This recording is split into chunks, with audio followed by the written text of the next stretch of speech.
My date confessed to a crime. I had to get out. Imagine going on a date, and your date confesses to almost choking his ex to death. Yeah, that happened to me. I have 2 nightmare dating stories, but this one takes the cake. About 17 years ago, I dated a guy that I met off of Match. We had a good connection via messaging, phone calls, and we went on 4 dates. After the 4th date, there was a sudden change. He would take days to answer back, so I figured he was just busy, and I just left him alone. After a while, he finally contacted me to go out on a 5th date and said, "Let's go to Venice Beach," as I have never been there before. When I was in the car with him, he never said a single word. He drove us out to Venice Beach, never made eye contact with me, and we were just in this weird, awkward silence the whole time. I would ask him what is wrong, what is on his mind, and if needs me to call for help. No answer.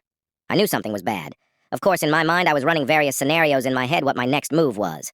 We went back to his car, and he was taking me back home. Before we got close to my place, he let out a deep sigh and says, "I have something to tell you." Of course, my insides were screaming at this point. He says, I don't deserve you.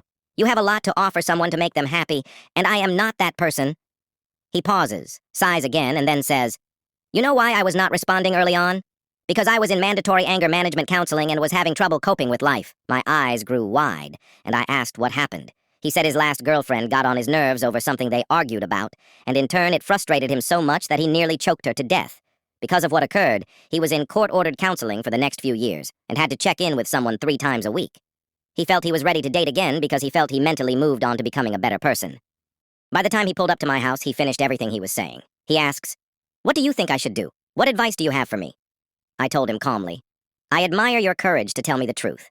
I think the best move from this point is to remove your dating profile, finish your healing, rebuild yourself, and maybe try again when you feel ready." I said bye to him, went back in the house, and I literally just sat in my bed just in a weird stupor because I could not believe what happened, and thanked my stars that nothing happened to me. Strange but true, he actually did write me a final email thanking me for everything, and he did take down his profile a day later. Drop your worst dating red flag story below.